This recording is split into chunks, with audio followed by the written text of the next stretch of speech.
Señores,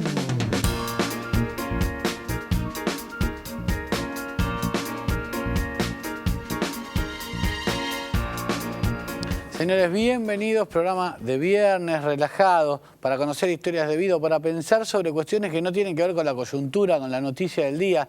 Y la primera nota, la nota central del programa, tiene que ver con uno de los emprendedores más interesantes por su historia, por las cosas que se le ocurren, más interesante de la Argentina. Eduardo Constantini, gracias por venir.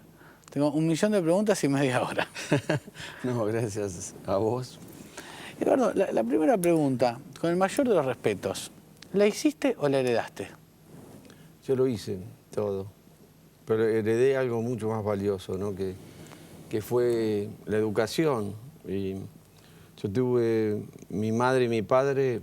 Mi padre era una persona muy preparada, con 2 carreras, que amaba el trabajo, era un apasionado. Y mi madre era una mujer más reflexiva, ¿no?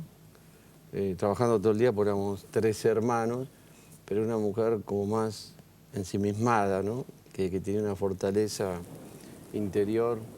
Todos mis tíos profesionales, mi abuela, que quedó viuda cuando mi padre tenía 8 años, educó a todos sus hijos, todos recibidos. Entonces ¿Cuáles eran las 2 carreras que siguió tu papá? Abogacía y contador público. Eduardo, ¿cómo te ganaste los primeros pesos por vos mismo? Yo primero obtuve un trabajo, yo estaba en mi primer año de facultad, y que era en un instituto que controlaba al personal de seguros y reaseguros, y luego también empecé a hacer una contabilidad con mi padre. Estuve 6 meses haciendo la contabilidad de un escribano que nunca le pagó, entonces yo no cobré nada. No cobraste. Yo quería matar a mi padre porque era, en vez de obligarlo a que le pague, mi padre era muy político. Y después también, ya trabajando con mi hermano Rodolfo, me escapaba un poco y empecé a vender primero unos bolsos de plástico y después unas bufandas. ¿Vendías bufandas? Y a su vez trabajaba en la parte administrativa, ¿no? Contable. ¿Dónde vendías bufandas? En la calle Santa Fe. Correteaba las bufandas. La primera vez que empecé a corretear, que vendía unos bolsos transparentes, fue un 24 de diciembre a la mañana. Se vendió muy bien. Claro, Navidad. Para el día de Navidad. Y entonces después le entramos en la temporada de invierno, con las bufandas. Entonces yo las correteaba el sábado, cobraba los cheques algún día de la semana, y el sábado a la mañana también a veces iba a comprar la lana, y si las tejíamos, me acuerdo, un punto Morley, ¿no? Ahora, genial. Ahora, a diferencia de otros pibes de tu edad, decidiste invertir la que juntaste en irte a estudiar afuera. ¿Esto es así? Sí, porque yo siempre había aspirado con ir a estudiar afuera, admiraba enormemente a Inglaterra, me gustaba mucho la economía y bueno, la economía nació en Inglaterra, ¿no? Como historia del pensamiento, Adam Smith, David Ricardo, y a su vez en la edad moderna Keynes, John Maynard Keynes. Entonces tenía esa admiración y preferí una universidad inglesa antes que una universidad americana, que tal vez fue un error, no viéndolo así en perspectiva. Entonces apliqué a distintas universidades y la verdad es que yo quería ir sobre todo a Harvard, Oxford o London School of Economics y no me aceptaron, me rechazaron de una y me aceptó una universidad en Norwich, University of East Anglia, y fui sin conocer nada, es un poco como una cita ciega, ¿no? ¿Y cuál fue el primer negocio que te salió bien? Bueno, entonces yo en realidad, yo precisamente ahorré $25.000 para ir a hacer este máster, ¿no? De esos $25.000, parte fue un bonus en el trabajo que me dio mi hermano y parte, la verdad, fue una especulación financiera en la Argentina. Yo tenía todos mis amigos que estudiamos economía y entonces seguíamos la macro. Entonces cuando volví, que me quedaban $8.000, cambié el auto porque mi hermano Enrique me había hecho de goma mi auto, entonces me quedé con $4.000 y tuve que empezar a trabajar nuevamente con mi hermano, que yo quería trabajar como economista, pero en la función pública se pagaban $200, $300, yo tenía ya 3 hijas, era imposible. ¿Sí tenías 3 hijas y $4.000 de ahorro? Sí, y un departamento comprado, ¿no? Entonces, bueno, retomé con mi hermano y mis amigos, varios amigos míos ya tenían una posición económica en un año, hicieron una posición importante. Y entonces yo me especialicé en la parte financiera, en el grupo, y yo era como un observador del comportamiento de los mercados, del riesgo país, del proceso político, y también seguía mucho el valor de los inmuebles, de los departamentos, los terrenos. ¿Sabías dónde comprar, qué barrios iba a poner bien? Esto de lo que habla todo el mundo ahora, que es entender una propiedad como una inversión y no como una vivienda, por entonces no era tan común. Sí, lo que pasa es que la Argentina, primero que estaba aislada del mundo, y después la Argentina se comportaba en forma ciclotímica, y generalmente un cambio de gobierno y un cambio de ministro de Economía gatillaba un proceso de estabilidad prometido que era percibido como tal. Entonces, el dólar bajaban las tasas, subían los bonos públicos, subía la bolsa, subían los Y para el buen inmuebles. observador estaba la posibilidad de hacer negocios. En todos esos mercados. Después lo que ocurría lamentablemente era que ese programa que el gobierno de turno ponía en práctica tenía sus inconsistencias. Entonces uno tenía que ir leyendo en qué medida esas inconsistencias iban creciendo y entonces saber retirarse de todos los mercados. Era todo al unísono. Generalmente se gatillaba la crisis con una corrida hacia el dólar. Claro. Generalmente había déficit fiscal, subían los precios, empezaban las huelgas y empezaban las subas, por ahí había subas de sueldos generalizadas, las cuentas del gobierno no daban, se le cortaban los préstamos del exterior. Entonces, toda esa situación, cuando empezaba a aumentar el dólar ganaba todo. Caían los valores de los departamentos en dólares, caía la bolsa, los bonos bajaban y lamentablemente el presidente del Banco Central y el ministro de Economía, que prometían que no iban a devaluar, lamentablemente terminaba con cerrar el mercado de cambios, la devaluación, cambio de ministro. Y vos ibas leyendo atentamente los hechos. Claro, entonces yo hacía eso, yo iba observando ese comportamiento, ¿no? Entonces cuando el riesgo empezaba a aumentar, entonces yo me retiraba de todo. Y cuando se producía un cambio de gobierno y entraba un ministro de Economía que era muy bien visto, entonces ahí inmediatamente todos los dólares que tenía los transformaban enseguida en pesos, de la noche a la mañana, ¿no? Era pasar del dólar a pesos en el momento justo y viceversa. Sí, viceversa. Y así fuiste armando un capital. Sí, y aparte yo era agente de bolsa, entonces también asesoraba a clientes, entonces también cobraba comisiones. Pero ¿qué pasa? Me había transformado en una cuenta corriente.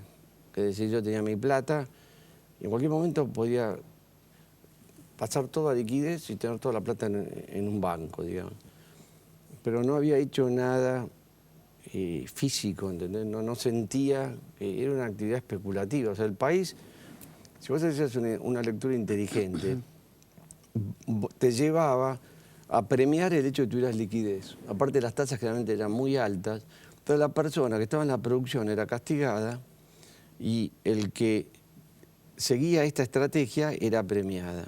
¿Entendés? El ahorrista era premiado y el empresario era castigado de alguna manera. Y esa ductibilidad te daba el mayor resultado. Y bueno, yo fui navegando en eso, pero yo quería de alguna manera desarrollar algo en el mundo de la economía real. Entonces en la década del 90 yo emprendí, comencé con la actividad, con los desarrollos inmobiliarios, ¿no? Aparte que yo ya había, mi historia es muy larga, yo ya en la década del 80 ya había comprado una participación de Banco Francés con parte de mi patrimonio y como esa tenencia de Banco Francés yo la tenía como una tenencia estructural a largo plazo, independientemente de estos vaivenes. O sea, vos estabas tranquilo, habías invertido más o menos bien, y ahí viene uno de los emprendimientos que más conocemos. ¿Cómo se te ocurre Nordelta? Bueno, en realidad, yo en el año 91 acrecenté mi tenencia de banco francés, que era un regalo, y pasé a ocupar la vicepresidencia del banco francés y el grupo de control de un banco que tenía un prestigio, el banco privado más prestigioso de la Argentina. Y lo había comprado muy, muy barato. En el mismo año compré en un remate público un terreno en la zona de Catalinas de 1 hectárea que se podían construir 100.000 metros cuadrados, que lo compré también, para la época era muy barato. O sea, el primer emprendimiento grande de desarrollo inmobiliario es este que me estás contando ahora. Claro, que son las torres de Consultatio, que en ese momento lo compré a $180 de promedio de incidencia al metro cuadrado, y eso se lo cambié a una firma por un edificio terminado. Entonces, con 18 millones de dólares, nos hicimos de un edificio de 25.000 metros cuadrados, de 25.000 metros propios, que cuando se terminó de construir valía más o menos 55 millones, una cosa así, ¿no? 3 veces más casi.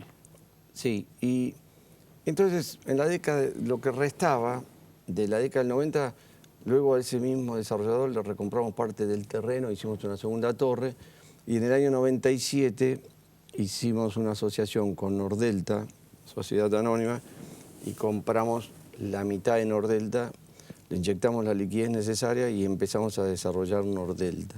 En el año 98, 99. ¿Y a quién se le ocurre Nordelta? En realidad, Nordelta tenía una concepción de una ciudad-pueblo global, que eso viene de la mano del ingeniero Julián Astolfoni, que es un gran visionario, un hombre realmente muy valioso y muy interesante. Y nosotros nos conocimos, tuvimos muy buena sintonía y coincidimos inmediatamente que Nordelta había que desarrollarla como un proyecto urbano integral. Y en todo caso modificamos algo un poco, lo que se llama la densidad, es decir, bajamos la densidad, bajamos cantidad de edificios, si querés. Probablemente hayamos aumentado también los espacios verdes, espejos de agua. Y entonces completamos o perfeccionamos un master plan e hicimos el lanzamiento en el año 99, que tuvo un muy buen recibimiento. A pesar que eso era un concepto que no existía en Argentina, la gente confió muchísimo y nos compraron como en el pozo, si querés. O sea, si llovía no podías entrar a Nordelta. Y lanzamos un barrio, la Alameda, y luego lanzamos Castores, y después dimos vuelta a la fracción, y entonces logramos el acceso de la Panamericana, y bueno, y ahora hemos cumplido 10 años en Nordelta y viven unas 13.000 personas. Ahora, Eduardo, disculpa que te interrumpa. Las ideas para invertir, para desarrollar, las ideas para apostar y para mantener, ¿te surgen con la naturalidad que lo vas contando? ¿A vos te parece?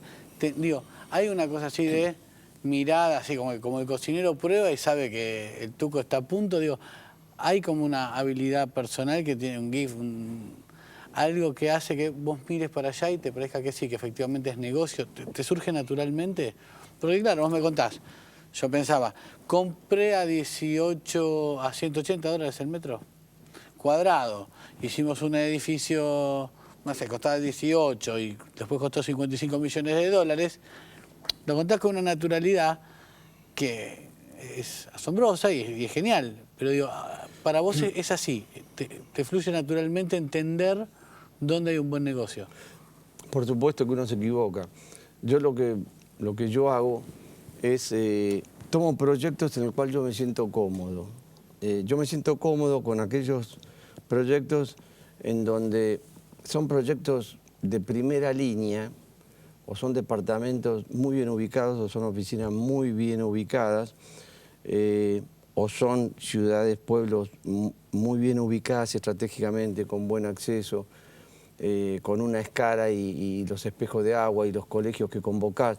hay una serie de convergencias donde vos tenés una mirada estratégica y donde vas juntando cosas dentro de las cuales está la parte estética y de diseño. Entonces vos tenés, en los desarrollos inmobiliarios, yo le presto mucha atención a la localización, a la calidad constructiva y al diseño, y después al tipo de producto, o sea, el tipo de casa, el tipo de departamento, la distribución del departamento, el tamaño, ¿no? Los costos, el costo de entrada, de valor de la tierra, el costo de la construcción, y mirás un poco la macro. Por supuesto, la macro, según la longevidad del proyecto, la podés llegar a leer más o menos. Por ejemplo, Nordelta, que es un proyecto a 25 o 30 años, sí, no podés leer la macro. No, claro. De hecho, Nordelta tuvo una paliza importante con la crisis enorme del 2002, después vino la crisis de hace un año y medio. Entonces, vos ahí lo que tenés que hacer es desarrollar proyectos con una solvencia patrimonial importante, cosa que si se deja de vender por la macro, vos puedas aguantar hasta que el ciclo se revierta para bien, ¿no? Dentro de ese contexto a veces ahora, te equivocás, sí, claro, y tenés que dar marcha atrás, digamos. Ahora, Eduardo, antes de ir al corte, porque después del corte vamos a hablar del Malva, ¿cuándo aparece en tu vida el vínculo con el arte? Hay un momento entre la bufanda y Nordelta en el cual seguramente tomás contacto con ese mundo extraordinario que es el mundo del arte. ¿Cuándo ocurre esto? Y más o menos en la época de la bufanda, o sea, yo cuando tenía 20 y pico de años, porque yo en realidad tengo sin duda un espíritu de coleccionista, que no sé dónde salió, porque yo cuando era chico empecé a coleccionar palomas, después empecé a coleccionar estampillas. ¿Palomas? Sí, yo tenía un palomar. ¿En tu casa? Sí, tenía en el jardín de casa y me acuerdo que compré un buchón, que es un tipo de paloma, que te trae otras palomas. ¿No? Son esas palomas grandes con un buche grande. Entonces vuelan arriba del palomar y traen otras palomas. No puedes, para veces tener mucha suerte, cosa que me pasó una sola vez, me trajo una paloma mensajera, que son mucho más valiosas. Entonces la paloma, yo cazaba la paloma porque tenía un cajón, viste como ves en los dibujitos, con el palito y una cuerda. Entonces esperabas que la paloma entrara ahí, ¿no? Entonces después le sacaba las plumas y durante 2 semanas la paloma no podía volar mucho. Le dabas de comer y ya cuando la paloma le crecían las nuevas plumas, que ya podía volar, como vos le habías dado de comer durante 2 o 3 semanas, ya se te quedaba, ¿no? Y ese es... entonces yo coleccionaba palomas, iba aumentando. No me imagino a mi madre aceptando eso ahí. ¿Qué edad Pero tenía? ni se daba cuenta mi madre, porque eso era en un entonces? jardín y las palomas giraban en el aire y dormían ahí. ¿Qué edad tenía? Yo tenía un hermano mío que tenía un gallinero, tenía el palomar ahí. Sí, el gallinero era súper habitual, por otra parte. Era otra ciudad y otra cultura. Ahora, ¿qué edad tenías cuando las palomas? Y tendría más o menos 10, 11, 12 años. Ah, chiquito. Bueno, de cómo este coleccionista de palomas terminó siendo el dueño del Malva después del corte.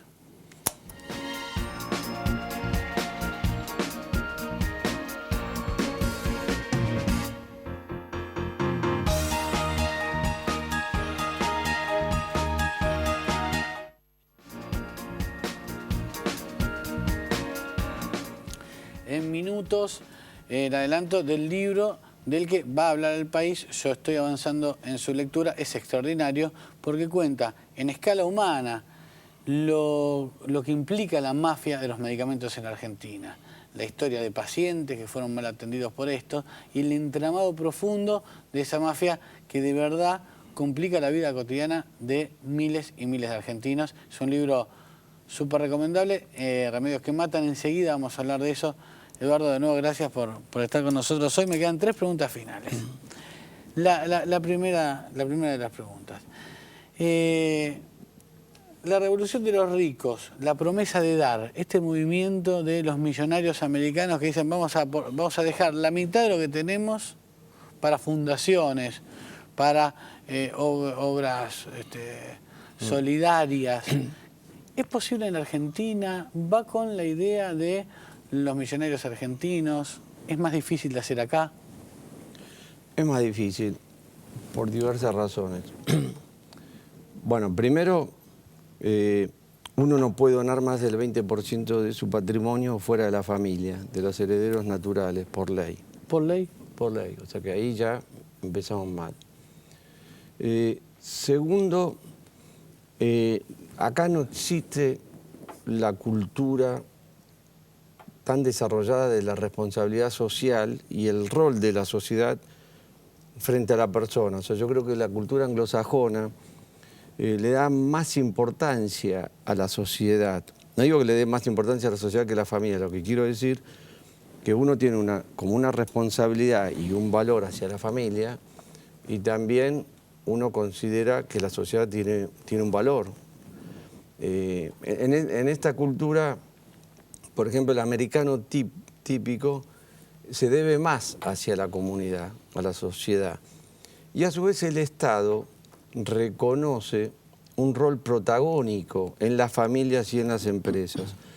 Y aparte el Estado, a través de políticas de desgravación impositiva, premia que el sector privado oriente recursos al desarrollo de instituciones muy valiosas, como por ejemplo bibliotecas, universidades, colegios, museos, ¿no? Importantes centros hospitalarios, centros de investigación de distintas enfermedades. Y aparte muchas veces se lo ve al Estado, a los funcionarios comprometidos con entidades privadas, incluso trabajando codo a codo para lograr el éxito de esas instituciones. Yo siempre saco el ejemplo del Museo de Arte Moderno de Nueva York, que la ampliación salió 750 millones de dólares y el alcalde de Nueva York, creo que ellos pusieron 75 millones de dólares, pero además ayudaron en la campaña de recaudación. Entonces yo creo que acá los políticos deberían tener la inteligencia de convocarnos, porque encima el déficit nuestro en materia de salud, en materia de vivienda, de nutrición, la calidad de nuestros colegios, etcétera, etcétera, es mucho mayor. Entonces ahí hay como un cortocircuito. Los políticos, en vez de agarrar, asociarse a los líderes empresarios y a las familias líderes y convocarlas para que los ayuden, lo privado, yo creo que desde lo público, lo privado se lo ve como algo, en todo caso, o distinto, lejano, y muchas veces sospechoso, ¿no es cierto? Entonces hay como un conjunto de cosas. Y por otro lado nosotros, los argentinos, pensamos que si cumplimos con la familia, ya cumplimos con toda nuestra responsabilidad. Estoy exagerando un poco, ¿no? Pero no, está bien, sintetiza la idea. Yo lo vivo a través del Malva, lo vivo a través de la Fundación Nordelta y es difícil sacarle plata a la gente, ¿eh? O sea, son unos amarretes. Los ricos argentinos son amarretes. Pero no.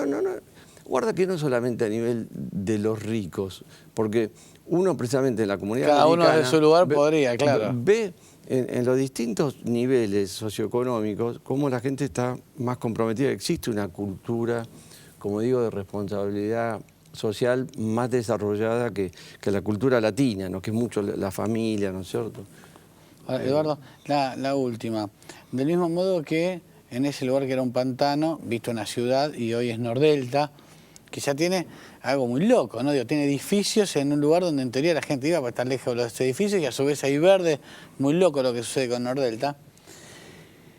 Para nosotros que vimos ese terreno anterior al Malva, el Malva en sí mismo es algo extraordinario, no solo por la belleza arquitectónica del edificio y por las muestras atractivas que tiene, sino por su existencia. Es el Malva, en poco tiempo consiguió su lugar simbólico también en la ciudad. Pero seguramente vos cuando lo mirás lo ves por la mitad, porque donde viste el pantano viste una ciudad. ¿Qué le falta al Malva para que sea como vos querés? Le faltan, desde el punto de vista edilicio, tenemos que tratar de lograr la ampliación por debajo de la Plaza Perú. Yo creo que toda institución tiene que tener un programa de crecimiento. Todo, una universidad, un hospital, un museo, no se puede quedar en el tiempo. Si vos tenés un edificio que no crece, la colección exhibida no puede crecer. Los programas de educación, los programas de exhibición, ¿no es cierto? Y vos en una institución tenés que tratar de ir aumentando el impacto social a través del tiempo. Pero le falta algo todavía más grave al Malva, y es lo que remite a la primera pregunta que me hiciste vos. Me resulta muy difícil congregar familias con una posición de liderazgo y con una posición financiera sólida que se integre al directorio del Malva para cuando yo no esté, el Malva tenga una conducción independiente y un grupo plural de familias, personas y o empresas que cumplan con la misión del Malva. Porque vos, un museo lo tenés que pensar a 200 años. Y si el Malva depende de una estructura familiar, yo tengo 7 hijos, 8 contando a Julie, que es como una hija mía, la hija de mi mujer, las generaciones pasan. O sea, el MoMA, yendo al MoMA nuevamente en Nueva York, fueron fundados por 3 mujeres millonarias que hicieron un piso de un departamento de Manhattan, y hoy el MoMA es el museo más importante de arte moderno del mundo. La cantidad de familias que lo integran, ¿no? La cantidad de artistas que donan horas, o sea, tiene una apoyatura. Entonces es muy importante a este tipo de entidades que haya una apoyatura social y que se desteten y se independicen totalmente del fundador. Entonces ahí sí sería perfecta la realización del Malva. Y para cerrar, si todo sale bien, así como el MoMA empezó en un departamento de Manhattan, historia que yo conozco, pues me interesó siempre, y terminó siendo esto que es, ahora reformado de nuevo, todo el tiempo se transforma. Si todo sale bien, ¿cómo va a ser leído el Malva en 50 años? El Malva yo creo que en 50 años podría estar en el interior del país, podría estar en el exterior. Le ofrecieron al Malva instalarse en París, nos donaban el terreno, podría estar en Miami, como mucho arte latinoamericano. Pero siempre con la función de... Siempre con la función... Latinoamericano y contemporáneo. Claro. Entonces el Malva no tiene que ser solamente... Y después acá ir creciendo continuamente. Es un museo como el Museo Nacional de Bellas Artes. No importa que sea privado el que lo administra. Lo que importa es la calidad de la administración.